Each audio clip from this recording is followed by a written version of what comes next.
Bonjour les voileux, bonjour les voileuses, les futurs voileux, les futures voileuses. Allez, toujours ces petites balades du week-end, tous ensemble. Là, ça bouge, il y a un bateau qui vient de passer. Alors, en ce moment, on est du côté, tiens, je sais pas si vous voyez sur la carte, mais vous devez voir, on est du côté des BVI ici. On est en train d'essayer de descendre sur Grenade. Les vents viennent dans ce sens-là. Et on voudrait aller sur Saint-Martin, mais ça veut vraiment pas. On va peut-être finir sur Saba et Montserrat, on verra, Saint-Christophe. On sait pas comment ça veut se passer, mais ça veut pas, ça n'a pas envie, ils veulent pas qu'on y aille. Mais ça, c'est pas très grave. Cette semaine, on va vous faire profiter un petit peu des îles Vierges anglaises, encore un petit peu avant de vous emmener un peu plus vers le sud. Quelques photos, on s'est amusé un petit peu sous l'eau, donc on va vous en faire profiter.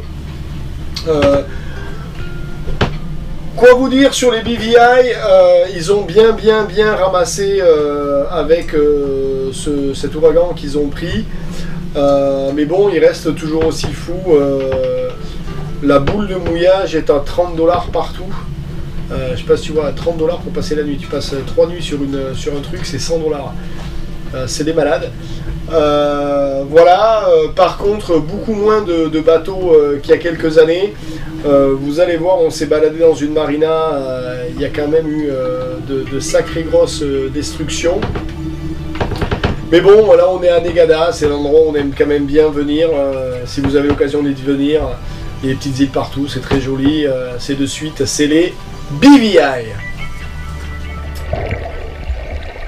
Allez, et on commence par vous amener sous la surface.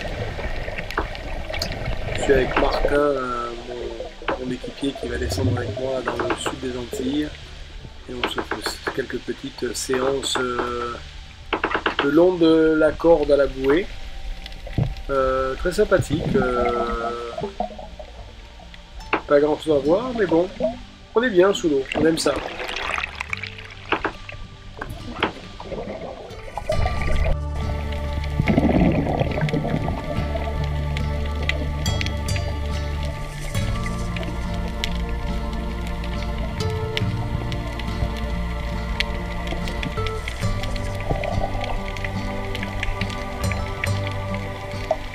Allez, la même chose sur la remontée, tout doucement. Je vous encourage à faire ces petits exercices d'apnée le long des bouts. Ça vous permettra, le jour où vous aurez une ancre bloquée, d'aller gentiment la chercher. Ou tout du moins, aller voir ce qui se passe. Tiens, je le connais lui. Ah, mais c'est Martin. Comment ça va, Martin? Apparemment, ça a l'air d'aller. On pourrait même presque dire comme un poisson dans l'eau. Ah, il nous fait la torpille. Bon. Allez, la chenille. Allez. Allez, Martin qui est très à l'aise sous l'eau. Allez, une petite cabriole. Et c'est reparti pour la surface. Et ouais, on manque vite d'air hein, quand on est sous l'eau.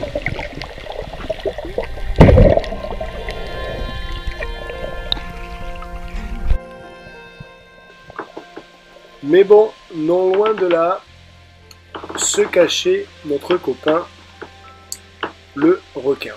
Et comme vous pouvez le voir, hein, c'est pas le grand bleu, c'est pas le dents de la mer, il est inoffensif, on est juste à côté, il est tranquille sous son caillou, il s'en fout. Allez, il est temps pour nous d'aller se coucher et demain je vous amène voir les bateaux cassés. Et on commence par ces mâts. Regardez la force qu'il faut pour réussir à faire un zigzag pareil avec un mât de cette taille-là. Donc il est parti un coup à droite, un coup à gauche. Vous avez l'enrouleur là qui est complètement défoncé. Ça c'est un bateau qui a fini les fesses dans l'eau. Alors je sais pas combien de temps ils sont restés dans l'eau parce qu'il y a quand même pas mal d'herbe dessus et de coquillages. Mais regardez-moi dans quel état ils sont quoi. Et il y en a pléthore. Regardez celui-là. Je sais pas trop pourquoi ils les gardent. Il y a un Lagoon 46 ou 47 qui s'est fait retourner par le vent à récupérer. Ça c'est un Lagoon 62, la passerelle avant s'est faite arracher.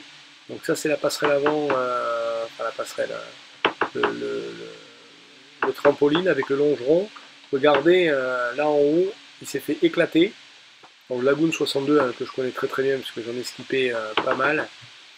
Et celui-là il n'est pas trop esquinté dessus, mais vous allez voir sur la partie haute au-dessus dans quel état s'est fait mettre le dessus du flybridge et le radar. Le truc que vous allez voir tout tordu là, c'est la boule radar. Ouais, là, le truc tout tordu là. Tout s'est fait arracher, le mât est tombé. Et allez, là, regardez la force qu'il faut pour arracher un mât comme ça. Et il y en a partout, des bateaux couchés, des mâts suspendus. Ça fait mal au cœur, je pense, à tous ces propriétaires qui doivent avoir eu un coup de téléphone pour leur dire bon ben voilà, ton bateau il a fini par terre. Donc ils sont couchés les uns sur les autres. Je ne sais pas si vous allez naviguer dans le coin, si vous avez besoin des pièces à récupérer.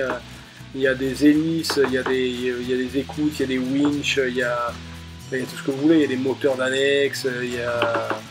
Voilà quoi, ils sont là, entassés les uns dans les autres. Ça vous fend le cœur, c'est le cas de le dire. Spectacle assez désolant, ils annoncent la saison de cette année pire que l'année prochaine. Allez, on vous amène du côté d'Aguenada, Anegada pour résumer, ben vous voyez, c'est comme ça, c'est tout droit et c'est désert, il n'y a rien. Donc c'est parti pour un petit coup de soleil à marcher sur la route. Mais bon, ça ressemble un petit peu au Bahamas hein, quand on regarde la couleur de l'eau et les choses aux alentours. Et il y a quand même un petit ponton, mais pas mal de bateaux au mouillage. Je vous amène voir ça de plus près de suite. Et voilà, vous pouvez voir, hein. Donc ça c'est le mouillage. Vous pouvez venir au mouillage, c'est gratuit. Moi j'ai 1,70 m de tirant d'eau, ça passe largement. J'ai jamais eu moins de 60 cm sous la quille. Tout ça c'est des bateaux qui sont amarrés aux boules, donc aux boules de mouillage, tranquillement. Et vous voyez, il y a du monde.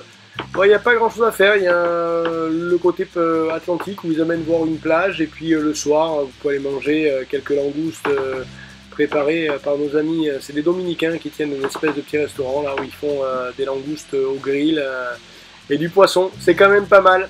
Allez, la semaine prochaine, direction les Antilles, les Briques. Allez, j'espère que cette vidéo vous a plu, si c'est le cas, pouce vers le haut. Si vous avez des commentaires, n'hésitez pas à nous les laisser. La semaine prochaine, si tout va bien, on est en départ après-demain, on sera bien plus vers le sud. Comme je l'expliquais dernièrement, on va arriver là, j'espère, fin du mois de juin, ça fera un an qu'on sera parti avec Sol, donc on fera un bilan de nos 1 an. Et puis une surprise qui arrive, l'équipage devrait changer. Et également, on va, je pense, rester... dans le sud des Antilles un petit moment et on va remonter, on va attaquer les guides de voyage. Donc on va vous faire des guides sur toutes les îles en remontant et notamment je vous encourage à venir sur la page Facebook de Saul puisque je vais faire des photos 360 de pratiquement, je ne vais pas dire tous les mouillages, mais une grande partie des mouillages d'île par île. Donc quand vous devez dans le dossier photo sur ma page Facebook, enfin, sur la page Facebook, hein, c'est ouvert à tout le monde. Il suffit juste de liker la page. Vous pourrez regarder les mouillages de Marie-Galante, de Grenade, de Saint-Vincent, de Sainte-Lucie. Vous aurez la vision en 360 et donc vous pourrez vous balader. On essaiera de prendre des visions assez hautes pour que vous puissiez voir les bouées, les chenaux d'entrée, etc., etc. Et puis, pour les Patreons, on va attaquer les guides de voyage. Et alors là, dans les guides de voyage, on va carrément faire des vidéos en 360, des vidéos drone, et on vous mettra, bien entendu, la mise au point que vous avez sur les vieux guides de voyage, à savoir les numéros de téléphone, etc., etc. Ce sera disponible pour les Patreons. Bientôt, c'est ce qu'on attaque, c'est le petit plus qui va arriver. On est à peu près à une trentaine ou quarantaine de vidéos techniques, il en reste 60 à faire. On va passer sur des vidéos plus visuelles maintenant, puisque jusqu'à présent on a eu 60 nœuds de vent, donc c'est difficile, on a eu 20 nœuds de vent partout, donc c'est difficile de vous montrer comment on faisait une prise de ride en 20 nœuds de vent et 2 mètres de vague. Là, quand on va être dans le sud, ça va être plus calme, et donc on va pouvoir faire des vidéos où on va expliquer, pas la meilleure méthode, mais la façon qu'on pense la plus efficace pour prendre un riz, se mouiller sur 2 ancres, etc., etc. Ça arrive bientôt dans les vidéos Patreon et on va attaquer les guides de voyage. Allez, voilà, j'en dis pas plus, à la semaine prochaine.